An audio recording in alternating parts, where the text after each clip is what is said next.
উপপ্রধানের বিরুদ্ধে ঘুষ নেওয়ার অভিযোগ, ঘুষ নেওয়ার ভিডিও ভাইরাল। ক্যানিংয়ের কাশিয়াডাঙ্গা এলাকার ঘটনা, পদক্ষেপ নেয়নি পুলিশ, দাবি অভিযোগকারী। ঘটনায় তৃণমূলকে কটাক্ষ আইএসএফ ও বিজেপির। উপপ্রধানের বিরুদ্ধে ঘুষ নেওয়ার অভিযোগ সামনে আসছে।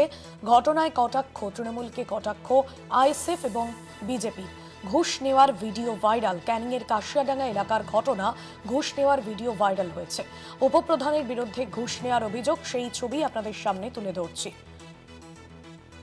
পদক্ষেপ নেয়নি পুলিশ, দাবি অভিযোগকারী। ক্যানিংয়ের কাশিয়াডাঙ্গা এলাকার ঘটনা।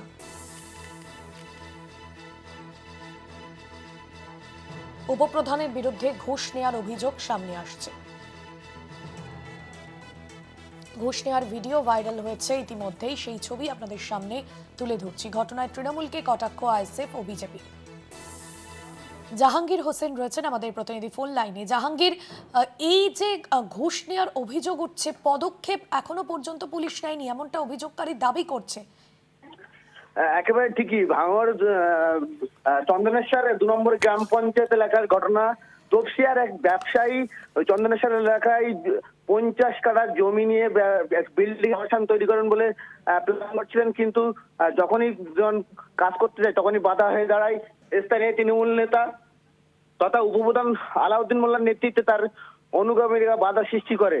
তারপর কিন্তু তার সাথে দেখা করার কথা বলা হয়। দেখা করতে গেলেও কিন্তু তার কাছে 7 লক্ষ টাকা চাই বলে অভিযোগ। যদিও তিনি 5,30,000 টাকা দিয়েছেন বলে দাবি করলেন, তারপরেও কিন্তু তার কাজে বাধা হয়। অবশেষে তিনি থানায় দ্বারস্থ হলেও পুলিশ কোন রকম সহায়তা দেয়নি।